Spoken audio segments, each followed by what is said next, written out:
Start more US based ఈ learning platform. మీరు కూడా స్లాట్ బుక్ చేసుకోవాలంటే ఈ నెంబర్కి కాల్ చేయండి. నమస్తే అమ్మా. నమస్తే అమ్మా.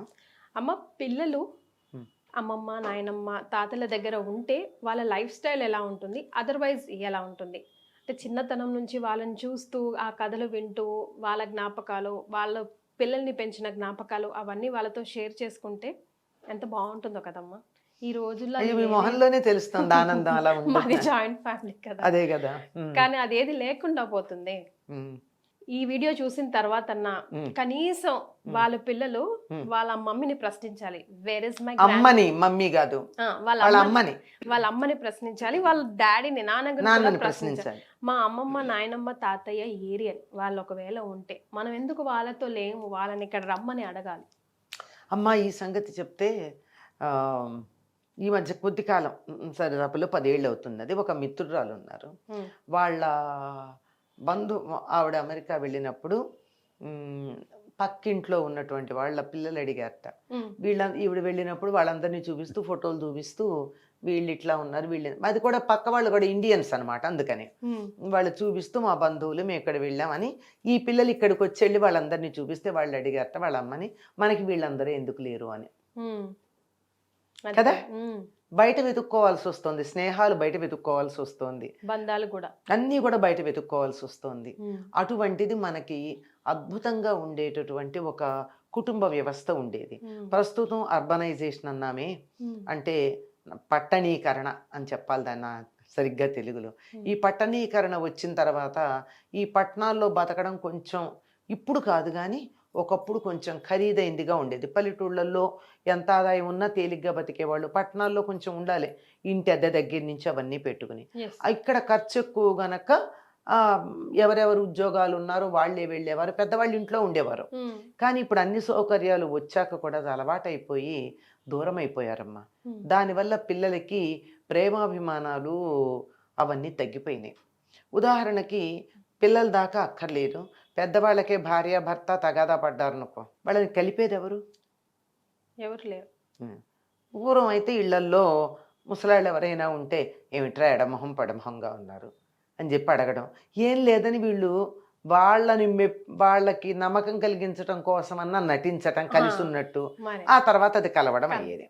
అంటే మీరు వెంటనే ప్రశ్నించవచ్చు, భార్యాభర్తల్ని విడగొట్టే ముసలాళ్ళు లేరా అని. అంటే ఉన్నారు, ఎక్కడా ఉంటారమ్మా, అన్ని ప్లస్ ఉన్న చోట మైనస్ ఉంటారు, ఎక్కడా ఉంటారు. కానీ పూర్తిగా కాదు కదా.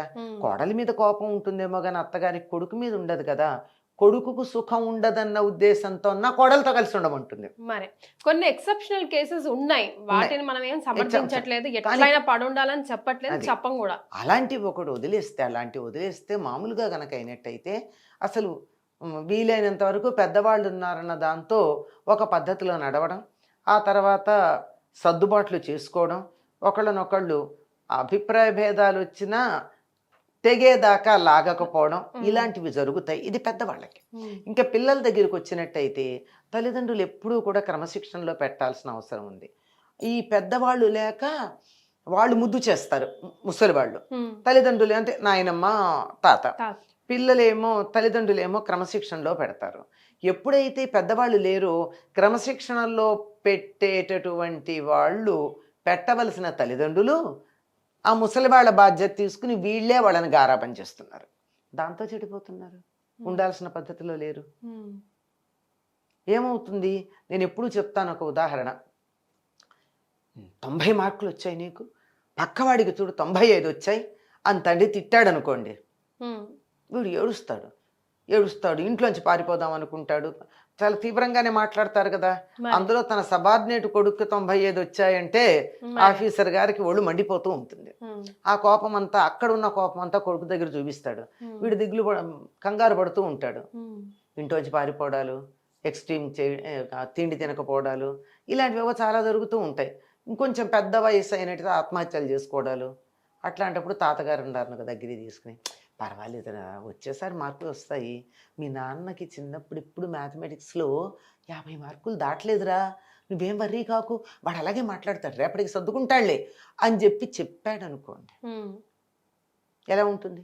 ఈ రకమైనటువంటి ఓదార్పు, కాస్త సవ్యంగా ఉండడం, కాస్త ఓ కాస్త సరిగ్గా ఉండడం, ఇట్లాంటివన్నీ పిల్లలు ఓ, పిల్లలు దారి తప్పకుండా ఎక్స్ట్రీమ్స్కి వెళ్లకుండా ఈ పెద్దవాళ్ళు ఉన్నట్టయితే తెలుస్తుంది. అందులోనూ మనకి గ్రైట్ వాటర్కో దేనికో అడ్వర్టైజ్మెంట్ చెప్తాడు, నీ చిన్న ఒక 5 తరాలు. నీ చిన్నప్పుడు నేను ఉడ్బర్డ్స్ పట్టేదాన్ని రా అది అట్లా ఈ అమ్మాయి ఏం చేయాలని కంగారు పడుతూ ఉంటే కొత్త అప్పుడే ప్రైమీ మదర్ అదే ఆవిడ పడుతూ ఉంటే వాళ్ళ అత్తగారు అదే చెప్తుంది, వాళ్ళ ఆవిడ అత్తగారు కూడా చెప్తుంది. అంటే ఇలా ఒక పరంపరగా వచ్చేటటువంటిది ఏదైతే ఉందో కొన్ని డాక్టర్లు కనిపెట్టలేనివి కూడా పిల్లలకి పెద్దవాళ్ళ వల్ల తెలుస్తాయి. ఇంట్లో చిట్కాలు ఇది ఇంట్లో చిట్కాలు ఎట్లా ఉంటాయంటే ఒక్కొక్క కుటుంబంలో ఒక్కొక్కటి ఉంటుంది. మీ నాన్న కూడా చిన్నప్పుడు ఇలాగే ఉండేవాడు, మేము ఇచ్చేస్తే తగ్గేది. అందరికీ ఒకటే పనికిరాదు కదా. డాక్టర్లు కూడా ఒక మందు వేస్తే ఎలర్జీ ఉంటుంది కొంతమందికి, కొంతమందికి కొన్ని మందులు పనికొస్తే పనికిరావు. అందుకే ఫ్యామిలీ డాక్టర్ అన్నవాడు ఒకడు ఉండాలి. ఒకసారి దాంతో అనుభవం అయ్యాక ఆ మందు కాకుండా ఇంకోటి వేస్తారు. అట్లా ఉంటుంది. కనుక అలా పెంపకంలో చాలా సులువైన పద్ధతులు, మన పూర్వులు అనుభవపూర్వకంగా చెప్పినటువంటి మార్గాలు చాలా ఉన్నాయి. అవి తరతరాలు టెస్టెడ్. అట్లాంటివి ఎప్పుడైతే ఇంట్లో పెద్దవాళ్ళు లేరో కోల్పోతున్నాం. తర్వాత జీన్స్ జంప్ అని ఒకటి ఉంది. అంటే ఒక తాతగారి పోలిక మనవడికి రావడం సహజంగా ఉంటుంది కొడుకు వచ్చిన దానికన్నా. మీరు గమనించండి చాలా ఫ్యామిలీస్లో. మళ్ళీ ఈయన పోలిక ఈయన మనవడికి, అంటే ఈ మనవడి గారి కొడుకు వస్తుంది. అట్లా వస్తూ ఉండడం వల్ల తన లక్షణాలు ఎప్పుడైతే మనవడిలో కనపడ్డాయో వాళ్ళు చాలా దగ్గర తీసుకుంటారు. Easy to solve the problem. ఇప్పుడు ఒక్కొక్కళ్ళకి ఒక్కొక్కటి ఉంటుంది. నాకు ఉదాహరణకు ఒకటి చెప్తాను. మాకు తెలిసిన వాళ్ళల్లో వాళ్ళ మనవరాలికి కింద తడి ఉంటే నడవదు.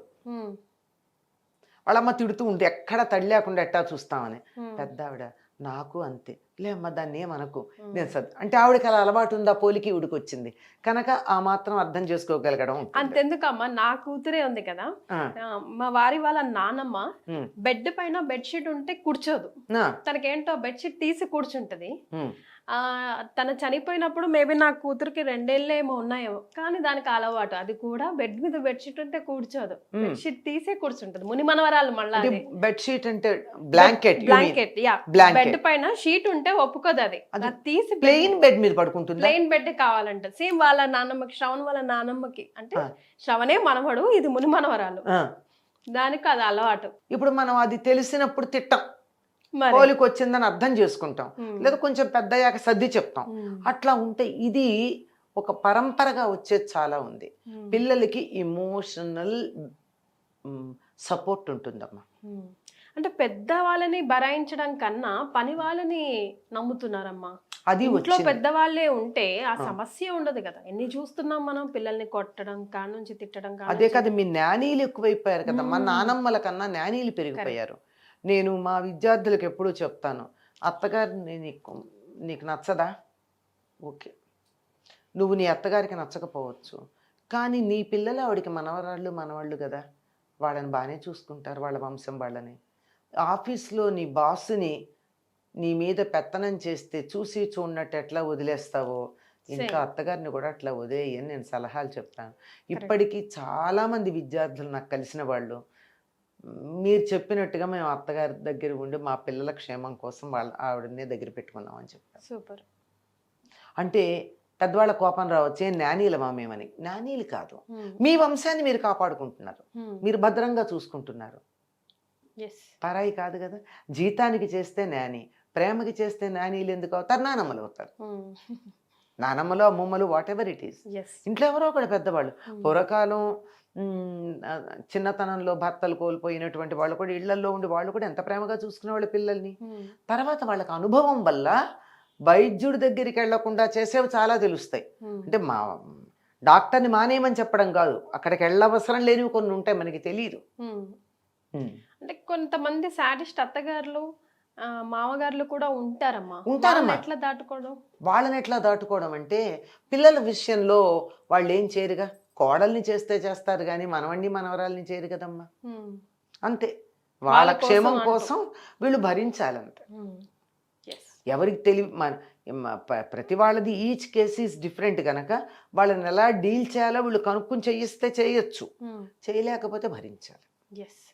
Everybody has a weak point where you have to deal.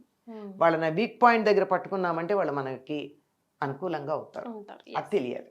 So plus minus ఉంటది, ఉంటాయమ్మా. బట్ ప్లస్ ఎక్కడుందో దాన్ని పట్టుకోవాలి. ప్లస్ ఎక్కువే ఉంది.